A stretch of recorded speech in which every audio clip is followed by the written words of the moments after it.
hari ini yaitu harmoni dalam ekosistem. Topik C, ekosistem yang harmonis. Nah, tujuan pembelajaran kita hari ini yang pertama yaitu peserta didik bisa mendeskripsikan peran jaring-jaring makanan dalam keseimbangan ekosistem. Yang kedua, peserta didik bisa mengaitkan fenomena yang terjadi pada suatu ekosistem dengan jaring-jaring makanan. Yang ketiga, peserta didik bisa memahami peran manusia dalam menjaga keseimbangan ekosistem. Nah, jaring-jaring makanan sangat erat kaitannya dengan populasi makhluk hidup karena proses ini menggambarkan keberlangsungan hidup anggota ekosistem. Jika hewan bisa dimakan, maka akan jumlahnya akan berkurang. Semua ini berlangsung secara alami dan ekosistem tetap seimbang. Lalu bagaimana jika satu komponen hilang? Apakah yang akan terjadi jika ada perubahan lingkungan pada ekosistem seperti misalnya pembangunan dan penebangan hutan? Nah, hari ini kita akan menjawab. Yang pertama itu keseimbangan ekosistem. Nah, jaring-jaring makanan membantu tetap terkendalinya pertumbuhan makhluk hidup. Dengan adanya makhluk hidup yang terjadi, sumber makanan pada populasi makhluk hidup akan tetap terjaga. Jika salah satu komponen hilang dapat menyebabkan hilangnya sumber makanan. Hal ini akan berdampak pada keseimbangan jaring-jaring makanan.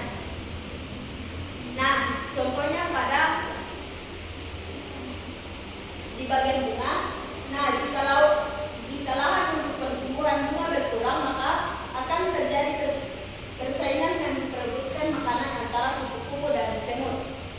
Nah, hal ini akan menyebabkan menurunnya populasi semut dan kupu-kupu. Tidak sampai di situ, hal ini akan berdampak juga pada populasi laba-laba yang membutuhkan kedua hewan ini sebagai sumber makanan. Nah,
terjadi pemburuan katak sawah. Nah, ini ada 3 kasus yang akan dikerjakan oleh dua.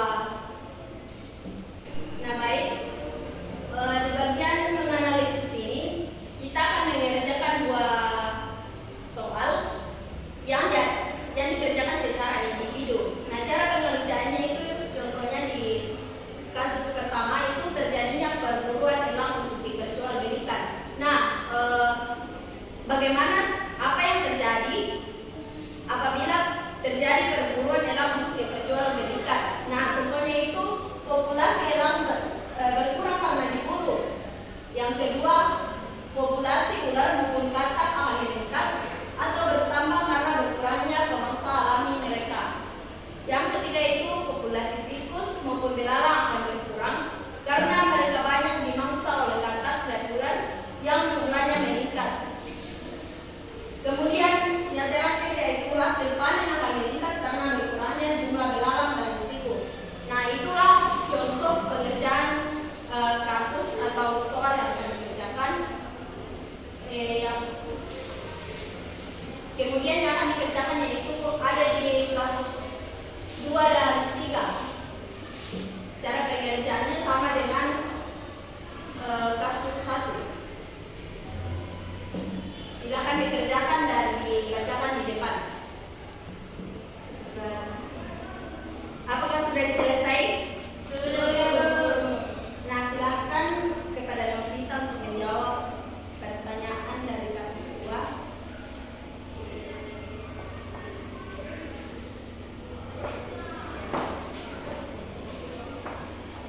Saya akan menjawab pertanyaan dari kasus 2, yaitu pembangunan di sekitar sawah yang biasanya menjadi tempat tinggal ular. Yang pertama, populasi ular akan berkurang karena terganggunya habitat. Yang kedua, populasi burung elang akan berkurang karena berkurangnya populasi ular yang menjadi makanannya. Yang ketiga, populasi katak dan tikus akan bertambah karena berkurangnya ular. Yang keempat, populasi belalang akan berkurang karena populasi katak meningkat. Yang kelima, hasil panen padi menurun karena meningkatnya populasi tikus. Ya, betul. Kemudian saya persilahkan kepada Media untuk menjawab pertanyaan untuk kasus 3.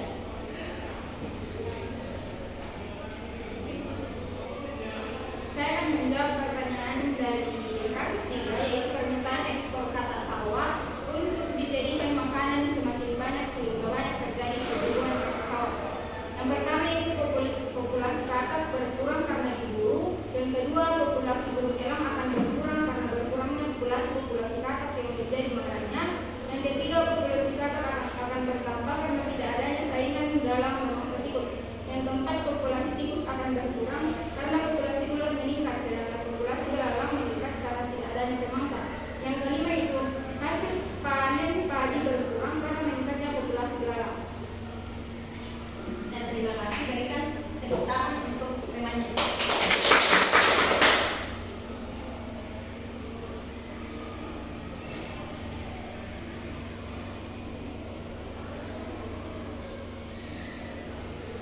Nah, apakah sudah tahu akibat dari pembangunan di sekitar sawah yang biasanya menjadi tempat tinggal ular dan permintaan ekspor katak sawah untuk dijadikan makanan semakin banyak sehingga banyak terjadi perburuan kotak sawah?